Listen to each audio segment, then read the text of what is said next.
पैर पसारना। अब इसे इंग्लिश में क्या कहते हैं? अब देखिए, यहाँ पर मैं ख़ास तौर पे उस कहावत की बात कर रहा हूँ कि जितनी चादर होती है उतने ही पैर पसारने चाहिए।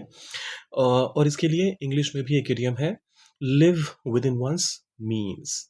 कहने का मतलब जितने आपके पास संसाधन हैं, जितने आपके पास साधन हैं, उस उतने में ही आपको अपना काम चलाना चाहिए।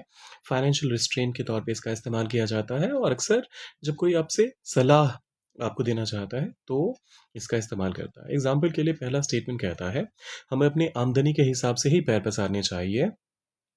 हमें वी शुड हमें चाहिए वी शुड अपनी आमदनी के हिसाब से पैर पसारना। अब ये पूरा का पूरा जो हमारा फ्रेज़ है मतलब इडियम है, इसी के लिए तो हमने जो अभी इडियम डिस्कस किया वो है, we should live within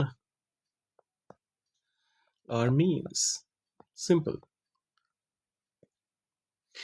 we should live within our means मतलब जो आमदनी है उसके अकॉर्डिंग ही खर्च करना चाहिए। मेटाफोरिकल है, बट लिटरली आप पैर पसारने के लिए स्प्रेड योर लेग्स का इस्तेमाल मत कर लीजिएगा, वो कहीं से भी साउंड नहीं करेगा करेक्ट।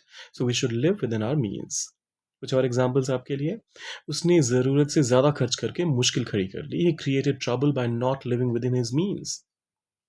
समझदार लोग हमेशा सोच समझ कर खर्च करते हैं। Wise people always live within their means. तो अपनी हैसियत से ज़्यादा पैर पसार रहे हो। अब इसका ट्रांसलेशन आप डालिए कमेंट सेक्शन में और जाने से पहले सब्सक्राइब, लाइक और शेयर कर दीजिएगा। मिलते हैं जल्दी।